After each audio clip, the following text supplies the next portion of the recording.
जो भी आता है। सो जो भी बच्चे आज की क्लास में लीव पर हैं, जो इस वीडियो को रिकॉर्डिंग देखेंगे, कर दिया? जो भी बच्चे लीव पर हैं और जो इस वीडियो को रिकॉर्डिंग देखेंगे, मैंने एक तो ये सब लिखवाया है, प्लस न्यूटन्स थर्ड लॉ पूरा लिखवा दिया और उसके एग्जाम्पल्स भी लिखवा दिए। समझाने का काम कर रहे हैं, बहुत ध्यान से सुनेंगे। ये ऑलरेडी पिछली क्लास में आपको समझा चुकी थी। क्रिकेट प्लेयर अपना हैंड बैकवर्ड लेकर आता है जब वो बॉल को कैच करता है, ताकि उसका स्टॉपिंग टाइम बढ़ जाए। वो स्लो आएगी फिर तो मोमेंटम कम हो जाएगा, तो प्लेयर को हर्ट नहीं होगा। इसीलिए बताया था जब भी कोई हाई जंपिंग रेस होती है तो जितने भी जंपर होते हैं, जब वो किसी फ्लोर पर आके गिरते हैं तो वो फ्लोर किसी ना किसी सैंड का बना होता है, मिट्टी का, नहीं तो मैट्रेस गद्दा लगा होता है, कुशन होता है वहाँ पे, सो दैट कि अगर कोई जंपर आगे फॉल होता है, वहां गिरता है, तो बच्चों उस केस के अंदर क्या होगा, जंपर बहुत तेजी से साउंड है स्पीकर का, तो उस केस में जंपर को लगे ना, क्यों ना लगे, क्योंकि जंपर जब धीरे धीरे गिरेगा तो उसका वेलोसिटी स्लो हो जाएगा, स्टॉपिंग टाइम बढ़ जाएगा, तो मोमेंटम कम हो जाएगा। सेम ऐसा ही सीट बेल्ट का मैंने जो लिखा है वो समझा देती हूँ। स्टूडेंट्स, आप लोग जब भी कार में बैठते हैं तो बहुत ही तेज अगर ब्रेक लगे तो आपको बिल्कुल भी चोट नहीं लगेगा अगर आप लोगों ने क्या पहना हुआ है, सीट बेल्ट पहनी हुई है। क्योंकि सीट बेल्ट क्या करती है, आपको एकदम से आगे नहीं आने देती। आप आगे तो आते हैं पर धीरे धीरे आते हैं, स्लो आते हैं, और स्लो आने की वजह से आपका क्या कम हो जाता है, मोमेंटम या वेलोसिटी दोनों कह सकते हैं यहाँ पे। और अब जब आपका स्टॉपिंग मोमेंटम कम हो गया, मोमेंटम यहाँ पे स्लो हो गया, तो क्या होगा, यस, तो आपका मोमेंटम अगर कम हो जाएगा या आप स्लो आएंगे, आपकी वेलोसिटी अगर कम होगी, तो उस केस में आप जब स्लो आएंगे तो आपको चोट नहीं लगेगी, आप हर्ट नहीं होगी। चीज से टकरा भी गए तो भी अपनी बॉडी को नुकसान नहीं पहुंचेगा। ठीक है, चलिए पूरा टॉपिक आज कवर करेंगे, इसको समझेंगे, Newton's third law of motion को। और जो सारे मैंने आपको पॉइंट्स लिखवाए वो बताती हूँ। Newton's third law of motion क्या कहता है बच्चों, every action to every action there is an equal and opposite क्या होता है बच्चों, रिएक्शन। हर एक एक्शन के ऑपोजिट में एक रिएक्शन होता है। फॉर एग्जाम्पल, मैंने इस मार्कर से अपने हैंड पर एक फोर्स लगाया, अब मैं इसे पुश कर रही हूँ, पर अगर मैं इसको पुश कर रही हूँ तो मेरा हाथ भी उसको उतना ही एक्शन से इधर पुश कर रहा होगा। पर दीदी ऐसा तो नहीं होता, मान लो एक तरफ खड़ा है, एक तरफ खड़ा है ये बच्चा,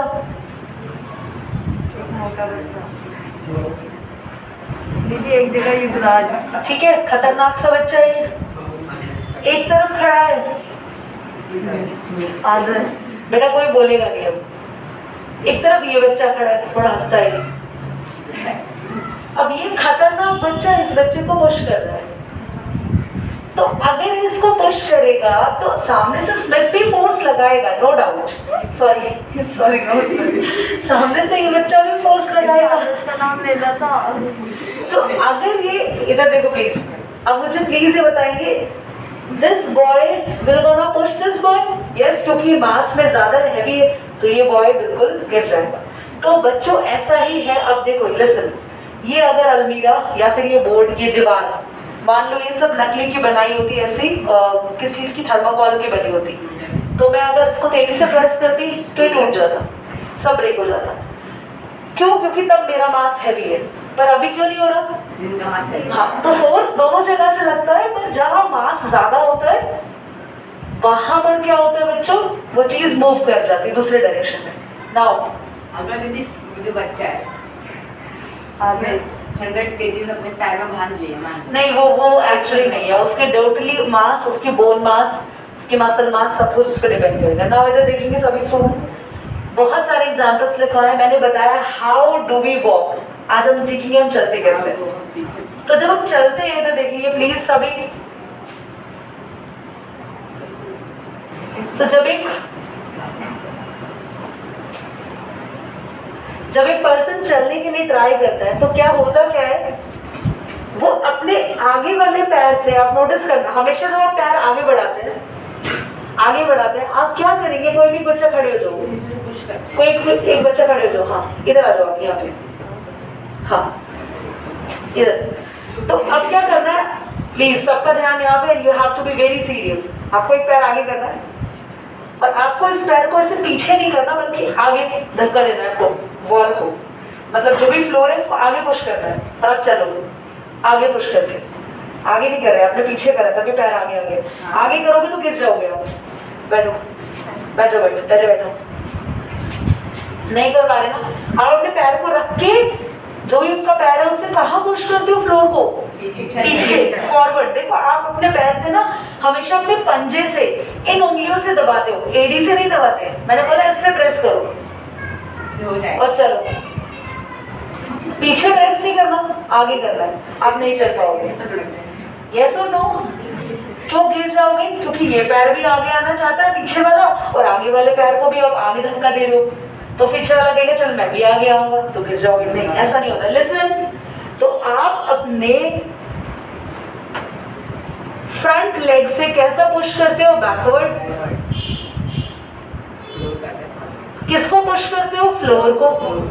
तो वहीं पर फ्लोर आपके पीछे वाले पैर को कैसा पुश देता है, फॉरवर्ड, और आप चलते हैं। यही पूरी कहानी है न्यूटन थर्ड लॉ में, यही है कि हम कहीं भी बैकवर्ड फोर्स लगाते हैं तो हमें कैसा फोर्स मिलता है, उसका resultant forward force. Next, balloon लेके हम मैं लेकर नहीं आई, दिस वन मुझे ले लाना था, बहुत बड़ा सा एक बलून लेंगे, बलून को हम पूरा ब्लो कर लेंगे, फिल कर लेंगे और उसको छोड़ेंगे।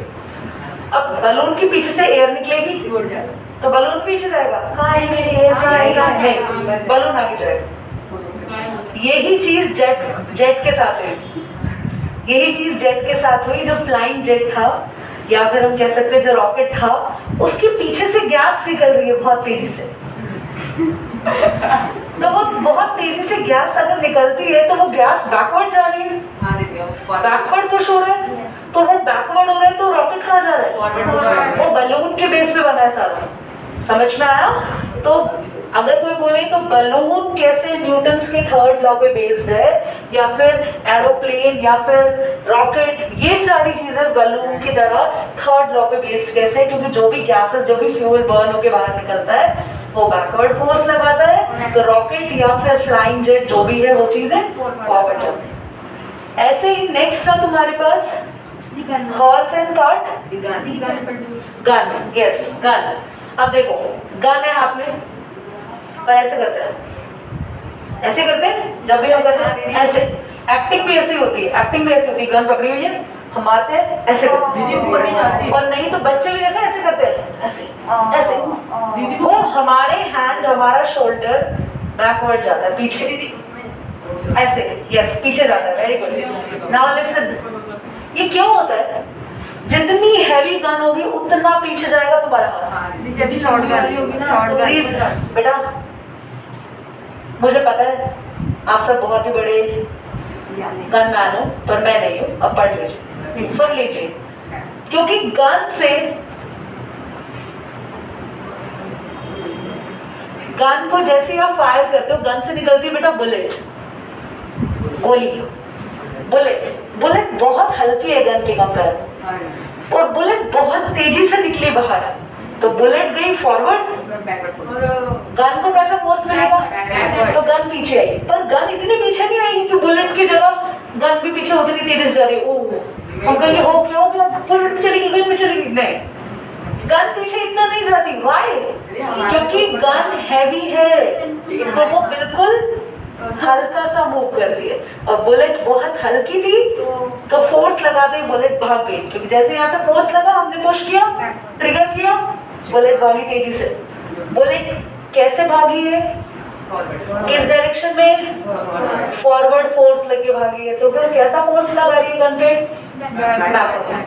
हॉर्स एंड कार्ट वाला था। नेक्स्ट ऐसे स्विमिंग वाला और है, वो मैंने लिखवाया नहीं, समझने के, समझ के वो करेंगे क्लास को। सुनो, हॉर्स है अब तुम्हारे हाथ में, तुमने उनको क्या किया, मारा, मारते हैं ना उसे, खींचते हैं, जो भी है। सो जो भी चलाने की कोशिश कर रहे हैं, तो हॉर्स क्या करता है, हॉर्स चलता है, हॉर्स अपने पैरों से जमीन को, फ्लोर को बैकवर्ड पुश करता है, और हॉर्स के पीछे बंधी हुई गाड़ी जिसमें बैठा हुआ चिराग इसे, तो चिराग उस गाड़ी में बैठ के कहाँ आएगा, पीछे, हॉर्स के पीछे, गाड़ी के पीछे, कहेगा नहीं हॉर्स गलती मत कर, मुझे आगे जाना है। तो हॉर्स अपने पैरों से फ्लोर को कौन से डायरेक्शन में फोर्स लगाएंगे, बैकवर्ड लगाएंगे पैरों से, तो पीछे से गाड़ी कार्ट कैसे आएगी, फॉरवर्ड आएगी। समझ में आया? आप स्विमिंग देख लीजिए एक बार और बोर्ड का भी समझा देंगे। स्विमिंग करते हैं, स्विमिंग कैसे होती है, ऐसे होती है, हम पीछे जाते रहते हैं, नहीं हम पानी पीछे करते हैं बैकवर्ड, बॉडी आती है फॉरवर्ड। अच्छा किसी ने स्विमिंग देखा ऐसे, हाँ हम करते हैं, हम उल्टा लेट के, अच्छा उल्टा, सीधा लेट जाए ऐसे, सीधा जैसे लेटते हैं ना, जैसे नॉर्मली सोते हैं वैसे सीधा पानी पे लेटो। तो पानी पे लेटने के बाद आप पानी को, अगर आपको जहां जाना है आप अपनी मर्जी से जा सकते हो, आप ऐसे पुश करोगे पानी को पीछे, आप आगे पुश करोगे पानी को, आप कहाँ जाओगे, बैकवर्ड। और अगर आप पीछे पुश करोगे पानी को, ये आपके ऊपर है। स्विमिंग कितने बच्चों को आता है दीदी मैं तो आपने ये चीजें सीखी है, सीखी है कि पानी को जिस, अच्छा देखो एक और एग्जांपल, आप बोट पे बैठे हैं और आपके हाथ में बोट चलाने के लिए स्ट्राइप्स है, ठीक है, लिसन, सेलो टेप है, एक मिनट,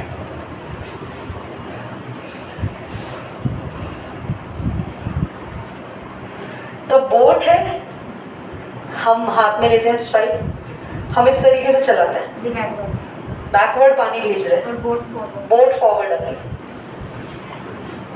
कभी देखा है कि हम बैठे हैं, हमारा बोटमैन ऐसे चला रहा है, वाह वाह हम चले तुम चले, नहीं, क्योंकि वो ऐसे चलाएगा, अगर पानी ऐसे करेगा आगे तो बोट कहाँ जाएगी, और हम बोट वाले को मारेंगे, तो कहाँ लेके जा रहा है भाई, हमें कहाँ जाना है, आगे। समझ में आ गई बात?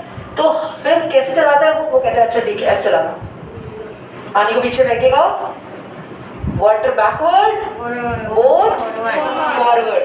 बस ये ध्यान रख लो, यहाँ पूरा खेल यही है, फोर्स लगेगा बैकवर्ड तो मूवमेंट होगी फॉरवर्ड, और अगर फोर्स लगेगा फॉरवर्ड तो मूवमेंट होगी बैकवर्ड। क्लियर हो गया पूरा न्यूटन्स लॉ विद एग्जांपल। एक बोट से उतरने वाला एग्जांपल और है, बोट पर आप खड़े हैं, ये बोट है, आप खड़े हैं यहाँ पे, यहाँ पानी है, सॉरी यहाँ जमीन है, मतलब बोट का किनारा है, उतरना है, बीच में थोड़ा सा पानी है, तो आपको छलांग लगानी है इस तरीके से कि आप खड़े हैं बोट पे और यहाँ पे आपको आना है इस प्लेटफॉर्म पे, यहाँ पानी है, तो यहाँ से जब आप यहाँ मूव करना चाह रहे हैं तो आप कैसे उतरते हैं, आपने नोटिस किया, कभी छलांग नहीं चलाते, अपने पैर से बोट को पुश करते हैं बैकवर्ड, बैकवर्ड पुश किया तो आप फॉरवर्ड करें, और अगर तुमने फॉरवर्ड पुश कर दिया तो भैया ये लेट जाओगे, यहीं लेट जाओगे, बोट वाला कहेगा भैया वापस जाना है, चलो मैं ले चलता हूँ। तो कैसे आप पुश करेंगे इसको, बोट को, तो आप कहाँ आ जाएंगे, और अगर आपको पीछे बैकवर्ड जाना है तो फॉरवर्ड पुश करेंगे। चलिए पूरा न्यूटन समझ में आया?